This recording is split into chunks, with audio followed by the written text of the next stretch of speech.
natural de Silvânia?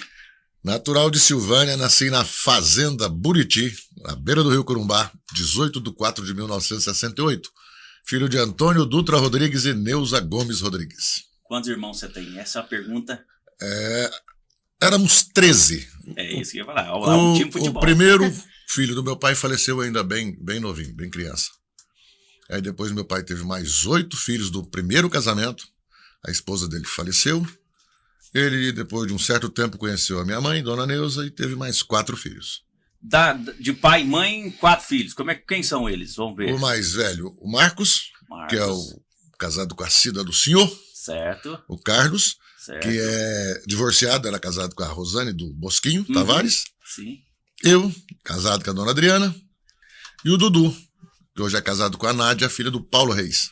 Ah, é mesmo. Eu tava esquecendo do Dudu. Meu Deus do céu. Como é que foi morar lá nessa distância de 40 e tantos quilômetros aqui da cidade de Silvânia? Na verdade, dá 55 daqui lá. 55? Assim, eu até estava comentando com a Adriana. A minha infância lá foi meio assim, eu fiquei meio largado, porque meu pai, assim, os filhos iam crescendo, ele mandava para Silvânia para estudar. Aí veio as mulheres, veio a Celuta, veio a Carmen, a Nazaré, Salete. Depois veio o Zezão, Jeová, Roberto. Aí, à medida que os estudos daqui terminavam, não davam sequência, meu pai comprou uma casa em Goiânia e foi mandando menino para Goiânia.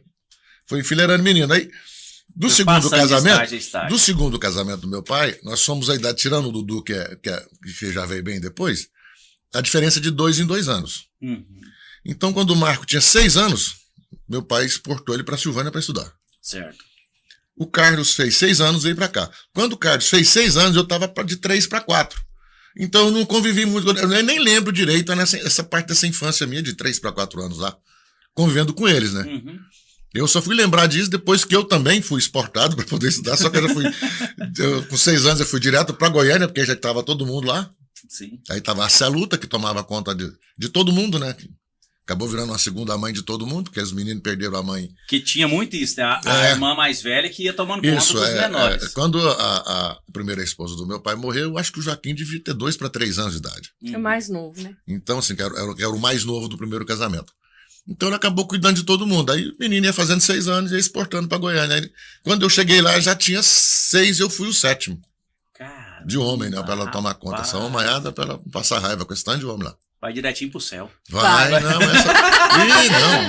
tá com sobra de crédito. Tá com crédito de sobra. Então, assim, aí eu comecei a conviver mais com os meus irmãos quando a gente entrava de férias, que a gente ia direto pra fazenda, né? E passava um mês, antigamente férias durava até 2 meses, eu nunca vi férias boas daquele tempo. Era verdade, do então final eu do passava ano, né? até 2 meses na fazenda, onde a gente convivia, brincava, fugia pra ir tomar banho em corda escondida, apanhava pra diabo.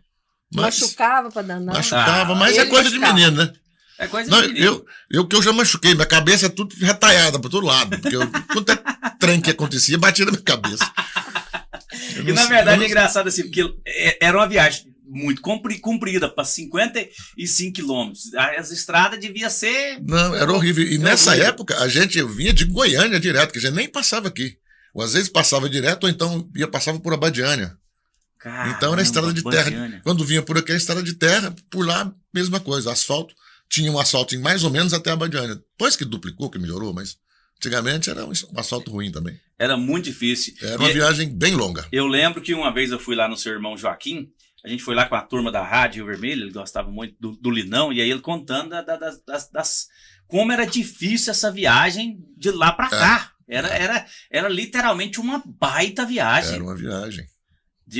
Parece que ele teve uma vez, ele contou, eu não vou lembrar dos detalhes, parece que veio trazer um pessoal passando mal aqui e eles vieram de carroça. Falei, meu Deus do céu, como é que é? Se estivesse passando mal mesmo, não tinha morrido no caminho, hein? Nessa época, porque até meu pai que conta, nessa época que faleceu o primeiro filho dele, só tinha ele e a Celuta, que tinha nascido, que era mais nova. Uhum. Até hoje eu não entendi bem essa história, mas parece que arrumou essa doença, que eu não sei que doença que era, não me falaram o nome. Aí veio um lá da fazenda de cavalo buscar um remédio aqui na cidade.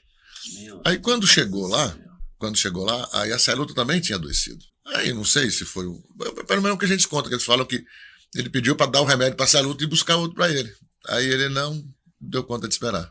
Meu era bem Deus, ele novinho. foi até um herói, então. É a história que eu sempre ouvi. Eu não sei nem se isso procede. Até se alguém estiver nos ouvindo e souber dessa história verdadeira, alguém lá de casa, podia explicar pra gente. Mas a história que eu sempre ouvi foi essa. Entendi. O Corumbá era longe da sua casa? Não, assim, dava pra ir a pé. Gastava aí, vamos botar assim, uma légua de distância para um lugar mais longe. Uhum. Mas se fosse a pé, dependendo se você fosse por estrada, atalhando 2, 3 quilômetros você chegava. O Corumbá, eu lembro que assim, meu pai era caminhoneiro, a gente fazia frete para lá, eu lembro até da ponte, tudo e tal. Mas para as pessoas entenderem o que era a proporção, porque hoje o pessoal fala de Corumbá, só lembra do lago. Só lembra do lago. O que era o Corumbá, assim, para ter uma referência? Maior do que o Piracanjuba? Bem maior do que o Piracanjuba. É um rio praticamente bonito. todo. Nossa, o Corumbá inteiro, todo lugar que você vai nele, é um rio muito cheio de pedra. Isso. Pedra preta. E ele, todo lado que você vai, ele é uma margem baixa de um lado e do outro lado é sempre um paredão. Um paredão. Uhum. Ou é do lado de cá ou do lado de lá, ele sempre tem um paredão de um lado. É um rio de areia muito branca, muito cheio daqueles cascalhos ovo de pato, muito branquinho. Era um rio muito bonito. Tanto é que foi uma das grandes fontes de peixe pra caramba pra tinha nesse rio. Brasília, né? Foi toda praticamente feita lá. Justamente. A maioria foi. Tem Santo Antônio, tem o Rio Descoberto também, né? De Santo Antônio, Uhum. e areia. Mas a maior parte saiu do Rio Corumbá. Caramba. Mas, tirando esses entreveiros, quando vocês ficavam realmente lá na roça, era trabalhando ou brincando? Depende das dois, férias. né? Tinha uma coisa até. Eu sempre brinco, a coisa que eu mais odiava quando eu ia pra fazenda de férias, quando era tinha que mexer com milho. Com milho? Piniqueira. A piniqueira daquele trem. E assim, meu pai tinha o pai Aldilé era muito grande. Então, para guardar o milho, tinha que fazer e colocando aquelas paredes de milho, você ia molhando os milho e fazendo a parede de milho, com a ponta na outra fazendo, e jogando milho por cima no balaio, até fazer aquele paredão. Mas para fazer isso, chegava os carros, que era no carro de boi, tinha 6 carros de boi, toda hora chegava um, e despejava lá. Aí ele pegava os fios, tudo que tava lá, para brincar, de férias, entre aspas, né? Vai fazer os aí tinha que chamava de despilhar o milho, tirar aquela palha mais grosseira, aquela feia, para ele ficar branquinho. Aí tinha que pôr ele Ainda tinha um fazer estresse ainda, velho. tinha que tirar para guardar era... o milho, tinha que ser essa bendita palha branquinha, não podia deixar com a palha grossa. Meu Deus Rapaz, do céu! Ele passava as férias inteiras xingando esse trem, mas tinha que ir. Brincar era muito pouco. Tinha coragem de falar, não? Não, fala pra ver. Não tinha jeito, você ia brigando, chorando, mas ia, não tinha o que fazer. Não. Ele não precisava nem falar, né? Já chegava, só dava uma olhada, você sabia que tinha que ir e acabou. Acabou. E é interessante a criação um tempo atrás, que não tinha nem argumento, não tinha nem conversa, né? E aí depois, no outro ano, tá lá nós de novo, quer ver mais carro de boi, só que sobrava muito milho no paiol, né? Que não gastava. Não gastava tudo. Aí o que fazia? Tinha que debulhar esse troço. Aí pegava aquelas debulhadeiras, aquela atrelada no trator, com tomada de força. Ai. Aí você passava uma semana, 2 debulhando milho, era de cedo até de noite, você carregando balaio. O mundo tampava de juçar de milho, você não enxergava nem a fazenda. A casa ficava infestada. Não, mas aqui é uma piniqueira, acho que até hoje esse trem pinica. Até hoje eu não esqueço desse trem. Meu Deus, o milho e assim, é engraçado assim, talvez era o tempo que a gente que era infância, parece que era pior do que cana. É muito pior. É muito pior, é interessante. Quanto mais seco, mais piniqueira que a trem dá. Meu Deus do céu. Mas tá bom. Muita cobra? Não, até que não. Até que não? Porque na verdade a gente não ia pra roça quebrar milho. Ah, tá. Os carreiros já tinham lá, já traziam o milho no carro de boi. O serviço nosso era guardar esse trem pra dentro. Ah, entendi. Então cobra praticamente. Eu lembro meu pai contar que aquela região era meio cobrenta. Não era. Eu sempre lembro meu pai sempre tinha um tal do Joaquim Guimarães, um benzedor. Não sei se você já viu falar já dele. Vi falar. Era Bela Vista, né? Já vi. Cristianópolis.